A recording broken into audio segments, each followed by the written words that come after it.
Cement as a build construction material इस video में हम देखेंगे।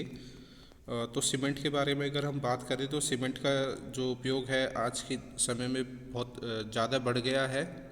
जैसे कि आपको स्क्रीन पर भी दिख रहा है, ये सभी एप्लीकेशन सीमेंट के अंतर्गत आती है। तो यहाँ सभी में सीमेंट का इस्तेमाल किया जा रहा है। इस वीडियो में हम सीमेंट के बारे में देखेंगे, साथ में सीमेंट की हिस्ट्री, सीमेंट कितने प्रकार का पाया जाता है, सीमेंट का जो प्रोडक्शन है यानी मैन्युफैक्चरिंग है वो किस प्रकार की जाती है, सीमेंट की एप्लीकेशन यानी उसके अनुप्रयोग के बारे में भी बात करेंगे। साथ ही साथ सीमेंट के सिविल इंजीनियरिंग के अंदर क्या इस्तेमाल है उसके बारे में भी हम डिस्कशन करेंगे। तो आइए सबसे पहले स्टार्ट करते हैं और देखते हैं कि सीमेंट क्या है। साथ में उससे पहले जान लेते हैं कि हमारे इस वीडियो में क्या क्या कंटेंट अवेलेबल है। जैसे कि हमने पहले ही बात किया कि हम उसके हिस्ट्री, उसके रॉ मटेरियल किस प्रकार होगा, मैन्युफैक्चरिंग प्रोसेस क्या है, मैन्युफैक्चरिंग स्टेप्स क्या हैं, इन सब के बारे में हम यहाँ पर देखेंगे। एक एक करके वन बाय वन हम आगे बढ़ेंगे। तो सबसे पहले हम देखते हैं हिस्ट्री। तो हिस्ट्री की अगर हम बात करें तो जनरली जो माना जाता है कि इसका जो इन्वेंशन है या इसका जो आविष्कार है सीमेंट का, वो इजिप्टियंस के द्वारा हुआ है। 1824 यानी 1824 में जोसेफ एस्पिडिन, जो कि एक राजमिस्त्री थे इंग्लैंड के, इनके द्वारा पोर्टलैंड सीमेंट का जो इन्वेंशन है वो हुआ यानी आविष्कार हुआ। इन्होंने सबसे पहले इसके बारे में जाना, इसके बारे में इसके बारे में खोज किया इसके बारे में। तो ये एक राजमिस्त्री थे यहाँ पर इंग्लैंड में, और इनके द्वारा इसका आविष्कार किया गया। सीमेंट लेटर री इन्वेंटेड बाय ग्रीक्स और बेबीलोनियंस के द्वारा भी इसका जो इन्वेंशन है वो किया गया। तो एक हिस्ट्री है, काफ़ी पुरानी हिस्ट्री है सीमेंट के इन्वेंशन को लेकर। तो इस समय अगर हम देखें तो 99% जो जितने प्रकार के जो सीमेंट है वो सभी पोर्टलैंड सीमेंट है। तो इस वीडियो में हम पोर्टलैंड सीमेंट किस प्रकार मैन्युफैक्चर किया जाता है उसके बारे में हम देखेंगे। तो सबसे पहले देख लेते हैं कि सीमेंट क्या है। तो सीमेंट एक बॉन्डिंग मटेरियल है, ये हमें ध्यान रखना है कि ये एक बॉन्डिंग मटेरियल है जिसका जो कलर होता है that is fine greenish powder, यानी पाउडर की फॉर्म में होता है, और ये ग्रेइश कलर में पाया जाता है, यानी ग्रे कलर के अंदर पाया जाता है। और ये एक बाइंडिंग मटेरियल है जो कि वाटर के साथ मिक्स होकर एक थिक पेस्ट बनाता है, यानी एक मोटा जो पेस्ट है वो बना लेता है। और अगर हम इसी सीमेंट को अगर हम सैंड और ग्रेवल के साथ मिक्स कर देते हैं, यानी पानी की उपलब्धता में सैंड और ग्रेवल यानी जो हमारे कंकर बजरी होती है उसके साथ अगर हम इसको मिक्स कर देते हैं तो ये कंक्रीट की फॉर्म में भी हमें मिल जाता है, जो कि हमारा टॉपिक है, आगे भी हम डिस्कशन करेंगे। तो कंक्रीट के फॉर्म में हमें ये मिल जाएगा। सीमेंट का जो कि हमने पहले ही बताया कि एक एडेसिव या बाइंडिंग मटेरियल के साथ बाइंडिंग मटेरियल की तरह काम करता है। अगर हम बात करें तो जो पोर्टलैंड सीमेंट है वो सबसे कॉमन आपका हाइड्रोलिक सीमेंट है। यानी हाइड्रोलिक क्यों बोल रहे हैं, क्योंकि ये पानी के साथ जम जाता है, जलीय गुण हमें प्रदर्शित करता है। तो बाकी जिप्सम प्लास्टर भी है, आपका कॉमन लाइम भी है, हाइड्रोलिक लाइम भी है। इन सभी में अगर हम बात करें तो पोर्टलैंड सीमेंट क्या है, सबसे कॉमन है और सबसे ज़्यादा फ्रिक्वेंटली यूज होने वाला बाइंडिंग मटेरियल है, जो कि आज के समय एज ए कंस्ट्रक्शन मटेरियल इस्तेमाल हो रहा है। अगर हम बात करें कि सीमेंट के लिए हमें कुछ रॉ मटेरियल या कच्चे माल क्या होगा, तो उसके बारे में हम देख लेते हैं। तो कच्चे माल में सबसे पहले जो कच्चा माल आता है तो उसमें आते हैं लाइम कंटेनिंग मटेरियल्स, यानी चूनेदार पदार्थ, यानी ऐसे पदार्थ जिनके अंदर जो कैल्शियम की जो मात्रा है वो अवेलेबल हो। तो इसमें सबसे पहले जो आता है दैट इज़ लाइम स्टोन, जिसे हम कहते हैं कैल्शियम कार्बोनेट, CaCO3 हमारे सबसे इम्पोर्टेंट रॉ मटेरियल है। इसमें ये हमें बाकी हमें मार्बल, सेल्स वगैरह में या चौक वगैरह में भी हमें इस प्रकार का जो मटेरियल है वो हमें मिल जाएगा। दूसरा है मृत्तिकामय पदार्थ, यानी क्ले टाइप आपके या क्ले लाइक मटेरियल हमें चाहिए, जैसे कि शेल, स्लैग चाहिए, ब्लास्ट फर्नेस के द्वारा जो स्लैग निकलता है, कचरा निकलता है, बॉक्साइट चाहिए, सिलिका चाहिए, आयरन ओर चाहिए। या सैंड, इन सभी के जो इन सभी की भी हमें यहाँ पर ज़रूरत पड़ेगी। तो हमें दो तरीके के जो पदार्थ हैं वो हमारे कच्चे पदार्थ के रूप में इस्तेमाल होंगे, एक की चूनेदार पदार्थ यानी लाइम कंटेनिंग मटेरियल्स, और जो दूसरे हैं दैट इज़ क्ले या क्ले लाइक मटेरियल्स। अब इसके बाद देख लेते हैं कि सीमेंट जनरली दो प्रकार का पाया जाता है। एक प्राकृतिक रूप से जो पाया जा रहा है सीमेंट, उसे हम नेचुरल सीमेंट या प्राकृतिक सीमेंट कहते हैं, जिसमें कि जो चिकनी मिट्टी की मात्रा होती है वो काफ़ी ज़्यादा होती है, और एल्यूमिनिया भी आपका 20 to 40% एल्यूमिनिया यहाँ पर मिलेगा। आर्टिफिशियल सीमेंट एक ऐसा सीमेंट है जो कि फैक्ट्रियों में प्रोड्यूस किया जा रहा है कृत्रिम तरीक़ों से, कुछ रासायनिक प्रक्रियाओं के द्वारा, कुछ आर्टिफिशियल मेथड्स के द्वारा यहाँ पर ये प्रोड्यूस किया जा रहा है। और तो जैसे कि क्योंकि ये फैक्ट्रियों में प्रोड्यूस किया जा रहा है, नेचुरली नहीं मिल रहा है, तो इसमें कुछ कंटेंट ऐसे मिला दिए जाते हैं कि ये जो नेचुरल सीमेंट है उससे ज़्यादा बेटर रिजल्ट देगा, उससे ज़्यादा अच्छी बाइंडिंग प्रॉपर्टीज़ देगा। तो डिफरेंट टाइप्स ऑफ इन्हीं प्राकृतिक और नेचुरल सीमेंट के अंदर कुछ विभिन्न प्रकार के सीमेंट की कैटेगरी आती है, विभिन्न प्रकार के सीमेंट हमारे पाए जाते हैं। तो सीमेंट का हमने पहले ही बता दिया था कि सीमेंट एक हाइड्रोलिक एलिमेंट है या हाइड्रोलिक मटेरियल है जो कि पानी के साथ जम जाता है और हार्ड हो जाता है। तो ये हमें ध्यान रखना है कि ये क्या है, ये जलीय गुण प्रदर्शित करता है, सीमेंट एक जलीय गुण प्रदर्शित करेगा। तो हाइड्रोलिक सीमेंट के अंदर अगर हम बात करें तो हाइड्रोलिक लाइम है, दूसरा नेचुरल सीमेंट है जो कि हमारे पाए जाते हैं लाइमस्टोन या क्ले की हेल्प से जिन्हें बनाया जाता है, जो कि जैसे कि कैल्शियम ऑक्साइड था, ये नेचुरल सीमेंट या नेचुरल बाइंडिंग मटेरियल की तरह काम करता है। दूसरा है हमारे जो कृत्रिम तरीके से बनाए जाएंगे, दैट इज़ पोर्टलैंड सीमेंट, यानी हम इसे बोल सकते हैं आर्टिफिशियल सीमेंट भी। तो यहाँ पर क्या है, ये क्लिंकर वगैरह को और जिप्सम वगैरह को मिक्स करके यहाँ पर बनाए जाते हैं। दूसरा है पोर्टलैंड लाइम स्टोन सीमेंट, जिसमें कि जो आपके लाइम स्टोन के जो ग्राउंड लाइम स्टोन होंगे वो लार्ज अमाउंट में पाए जाते हैं। तो इसमें जो लाइम स्टोन की जो मात्रा होगी वो 6 to 35% यानी 6 से 35% के आसपास आपके लाइम स्टोन की मात्रा होगी, बाकी आपके सीमेंट के कंटेंट होंगे।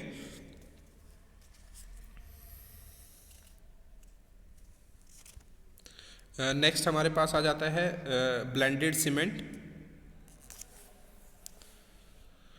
Mixed of Portland cement with one और मोर SCM यानी सप्लीमेंट्री सीमेंटियस मटेरियल, जैसे कि पोजोलोनिक एडिटिव्स, यानी कुछ एडिटिव्स अगर हम पोर्टलैंड सीमेंट के अंदर ऐड कर देते हैं तो इस प्रकार का जो सीमेंट हमें मिलेगा दैट इज़ ब्लेंडेड सीमेंट। तो ये सभी जो सीमेंट हम पढ़ रहे हैं ये सभी आर्टिफिशियल हैं, यानी कृत्रिम तरीके से बनाए जा रहे हैं। तो सबसे पहला जो कैटेगरी आती है वो पोर्टलैंड सीमेंट है, और पोर्टलैंड सीमेंट के अंदर ही अगर हम कुछ एडिटिव्स और कुछ बाकी कंटेंट हम मिक्स करते हैं तो अलग अलग प्रकार के हमें सीमेंट यहाँ पे मिल जाते हैं, जैसे कि पोजोलोन लाइम सीमेंट हमें मिल रहा है, मैसनरी सीमेंट जहाँ पे कि प्लास्टिसिटी को इम्पार्ट करने के लिए कुछ मटेरियल मिलाए जाते हैं, एल्यूमिनियम सीमेंट यानी इसमें जो एल्यूमिनिया की जो मात्रा होगी वो काफ़ी ज़्यादा होगी, इसके अंदर जो मेन कंटेंट होंगे वो लाइमस्टोन और बॉक्साइट होगा, जो बॉक्साइट जनरली कलर के लिए डाला जाता है इसमें, और कुछ इसके एडिटिव प्रॉपर्टीज़ को भी इंक्रीज करता है। ये हमने देख लिया है, एल्यूमिनियस सीमेंट भी हमने देख लिया यहाँ पर। तो इसमें क्या है, लाइमस्टोन और बॉक्साइट क्या है, मेन रॉ मटेरियल है। इस प्रकार का जो सीमेंट है वो जनरली US में या अमेरिका में पाया जाता है। ये पोर्टलैंड सीमेंट से काफ़ी एक्सपेंसिव है क्योंकि इसमें जो बॉक्साइट वगैरह है वो ऐड किए जा रहे हैं एज ए रॉ मटेरियल। अगर हम इसके उत्पादन की प्रक्रिया देखें, सीमेंट को किस प्रकार उत्पादित किया जाता है, किस प्रकार इसका प्रोडक्शन किया जाता है, तो इसमें कुछ बेसिक स्टेप्स है जो कि हमने यहाँ पर लिख दिए हैं, that is quarrying of limestone and shale, degrading the ocean floor, digging of for clay and marl, grinding, blending of component, fine grinding, burning, finishing, packaging and shipping. तो ये कुछ हैं हमारे स्टेप्स जिसके थ्रू हम यहाँ पर सीमेंट का प्रोडक्शन करते हैं। तो इन्हीं सभी को हम एक एक करके देखेंगे। यहाँ पर देखिए, जो सबसे कॉमन मेथड है वो पोर्टलैंड सीमेंट को प्रोड्यूस करने का, वो ड्राई मेथड है, इसके बारे में भी हम जानेंगे। तो फर्स्ट स्टेप क्या है, quarry the principal raw material, यानी सबसे पहले हमें जो रॉ मटेरियल है हम अभी पीछे देखे थे कि जिसमें हमें आपके लाइमस्टोन जो हमें कैल्सिनेशियस मटेरियल चाहिए, यानी जिसमें कैल्शियम की मात्रा या चूनेदार पदार्थ की रिक्वायरमेंट होगी, और साथ में मृत्तिकामय पदार्थ यानी क्ले लाइक मटेरियल की ज़रूरत होगी। तो उनकी हम क्वेरी करेंगे, उनको ढूंढेंगे और कुछ ऐसे मटेरियल ऐसी जगह का चयन करेंगे जहाँ पर इन सभी की मात्रा पाई जाती है। जब ये सभी हमें मिल जाएंगे, जहाँ पर कि हमें कैल्शियम कार्बोनेट भी मिल रहा है, हमें मृत्तिकामय पदार्थ भी मिल रहे हैं, सिलिका भी मिल रही है, एल्यूमिनियम भी मिल रहा है, मैग्नीशिया भी मिल रहा है। तो इस प्रकार के जब ये लोहे का आपके फेरस ऑक्साइड भी मिल रहे हैं, तो ये जब हमें सभी मिल जाएंगे तो हम उस प्रकार की जगह को चयन कर लेंगे। और चयन करने के बाद वहाँ पर जो पत्थर पाए जा रहे हैं, ये जितने भी एलिमेंट हमने अभी डिस्कस किए, ये अगर उस पत्थर में पाए जाने तो उनको क्रश किया जाएगा। इस प्रकार का जो ये क्रशिंग जो है वो काफ़ी लंबे कई स्टेप्स में पूरी की जाती है। पहले की जो रॉक है उसका जो मैक्सिमम साइज है उसको करीबन 6 इंच तक घटा दिया जाएगा, यानी जो बड़े पत्थर हैं उनको छोटे छोटे बारीक पत्थरों में तोड़ लिया जाएगा। उसके बाद जो ये सेकेंडरी क्रशर या हैमर मिल्स के पास ये जो क्रश होने के बाद जाएगा, तो फिर ये 3 इंच या उससे छोटे में कन्वर्ट कर दिया जाएगा। यानी एक बड़ा पत्थर ये जाएगा प्राइमरी स्टेज के पास, फर्स्ट स्टेज में, जहाँ पर ये 6 इंच के आसपास में 6 इंच तक रिड्यूस हो जाएगा, यानी 6 इंच तक आपका ये रिड्यूस हो जाएगा। ये सेकेंडरी स्टेज के ऊपर जाएगा जहाँ पर ये और छोटे कण में टूट जाएगा, यानी 3 इंच या उससे कम में भी ये इसको कन्वर्ट कर दिया जाएगा। अब ये जो क्रश रॉक है इसके अंदर कुछ इंग्रेडिएंट्स को मिक्स किया जाएगा, जैसे कि आयरन और फ्लाई ऐश और ग्राउंड, इन सभी को मिक्स किया जाएगा और एक सीमेंट की जो भट्टी होगी उसके अंदर इनको डाल दिया जाएगा। सीमेंट की भट्टी के अंदर ये सभी इंग्रेडिएंट्स और ये जो हमारे जो रॉ मटेरियल था ये सभी लगभग 2700 डिग्री सेल्सियस के ऊपर गर्म होंगे। एक लंबी चिमनी होती है, सिलेंड्रिकल चिमनी होती है आपकी, उसके अंदर इन सबको गर्म किया जाएगा। अब जब ये रोटरी जो क्लेन है इसके बारे में अभी हम आगे देखेंगे ये किस प्रकार की होती है। ये करीबन 200 मीटर के आसपास लंबी होती है और 6 मीटर इसका जो व्यास होता है। तो इस इतनी बड़ी भट्टी के अंदर इन सभी इंग्रेडिएंट्स को अंदर डाल दिया जाता है, जहाँ पे ये 2700 डिग्री सेल्सियस के ऊपर गर्म होंगे। अब गर्म होने के बाद ये क्या हो गए, जब हम इन्हें ठंडा करेंगे तो ये एक क्लिंकर के रूप में, कंकर के रूप में आ जाएंगे हमारे पास। और यानी इनका जो ये जो राउंड ये गोल आकृति के रूप में हमें यहाँ पर मिल जाएंगे, छोटे छोटे कण के रूप में हमें मिल जाएंगे, जिनका जो साइज होगा वो 1 mm से लगाकर आपके 25 mm तक, यानी इतने आकार में ये बजरी के रूप में या क्लिंकर के रूप में हमें यहाँ पर मिल जाएंगे।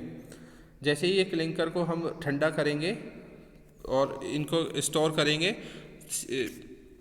अब ये जो हमें क्लिंकर हमें यहाँ पर सीमेंट मिल से मिले हैं या ये क्लेन से, यानी ये भट्टी से जो सीमेंट क्लेन थी हमारी, इससे जो हमें मिल रहा है यहाँ पर, इनसे मिलने के बाद हमें क्लिंकर मिलेगा। क्लिंकर को हम स्टोर कर लेंगे और स्टोर करने के बाद ये सीधा का सीधा सीमेंट मिल के अंदर चला जाएगा, जहाँ पे ये सीमेंट मिल के अंदर ग्राइंड होगा, यानी एक छोटे से फाइन पाउडर के रूप में ग्राइंड कर दिया जाएगा, पीस दिया जाएगा। अब इसके अंदर स्मॉल अमाउंट में कुछ और एडिटिव्स में साथ में मिला दिए जाएंगे क्लिंकर के साथ में, जैसे कि जिप्सम, कैल्शियम सल्फेट, इन सभी की इसके अंदर ऐड कर दिए जाएंगे। जिप्सम क्या करेगा, जिप्सम आपका वाटर जब हम ऐड करते हैं तो उसकी प्रॉपर्टी को सेट करने में या उसको कंट्रोल करने के लिए काम में आता है।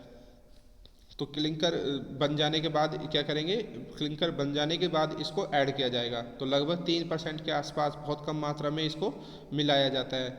इससे क्या होगा कि जो आपका जो सेटिंग का टाइम है वो बढ़ जाएगा। अचानक से ऐसा नहीं है पानी के डालने के साथ ही सीमेंट जम जाए, तो सेटिंग में जो टाइम है उसको कंट्रोल करेगा, जो जमने की जो प्रक्रिया है उसको ये कंट्रोल करेगा जिप्सम। इस ब्लॉक डायग्राम के थ्रू हम समझ लेते हैं। सबसे पहले हमने क्वेरी करने के बाद हमने उन पत्थरों को लिया, बड़े बड़े पत्थरों को डंपर के थ्रू लिया और इनको हमने फिर क्रश कराया। क्रश कराने के बाद क्या किया हुआ, ये छोटे छोटे पत्थरों में कन्वर्ट हो गए। तो यहाँ पर ये बड़े पत्थर थे, यहाँ से बड़े पत्थरों को लोड करने के बाद हमने यहाँ पर ले गए, अनलोडिंग हुई। अनलोडिंग के बाद इनको क्रशिंग मिल के ऊपर डाला गया। क्रशिंग मिल से ये क्या हो गए, छोटे छोटे पत्थरों में कन्वर्ट हो गए।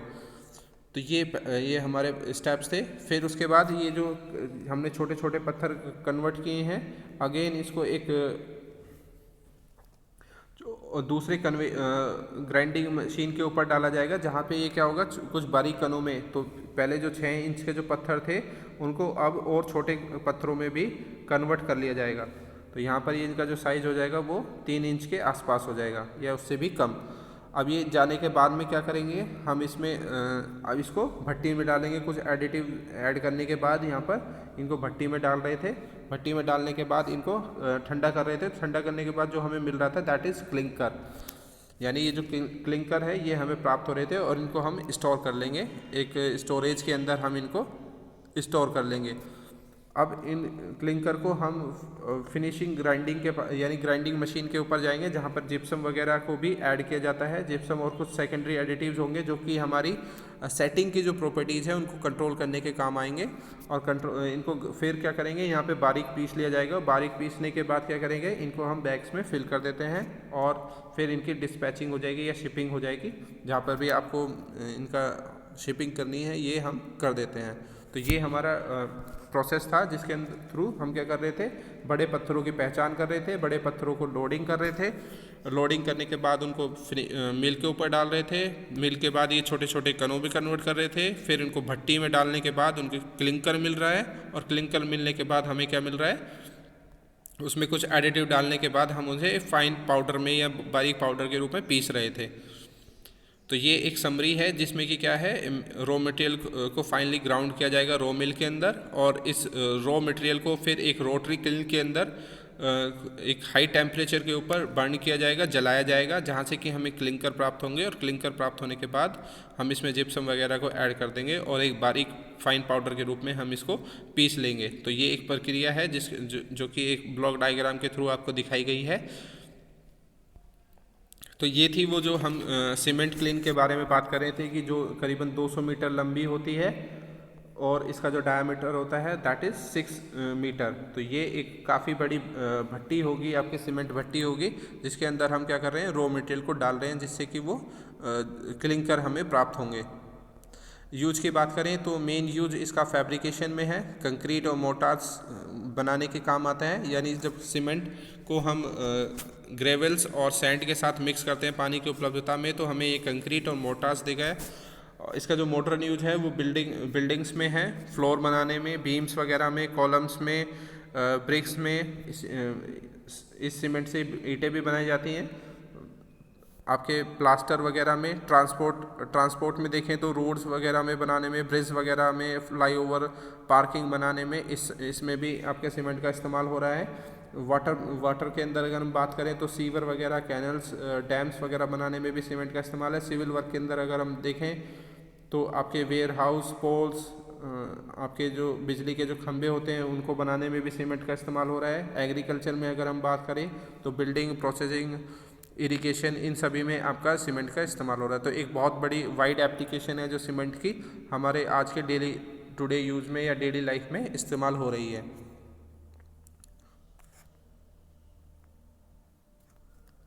तो इस प्रकार हमने सीमेंट के विभिन्न पदों के बारे में हमने इस वीडियो में डिस्कशन किया।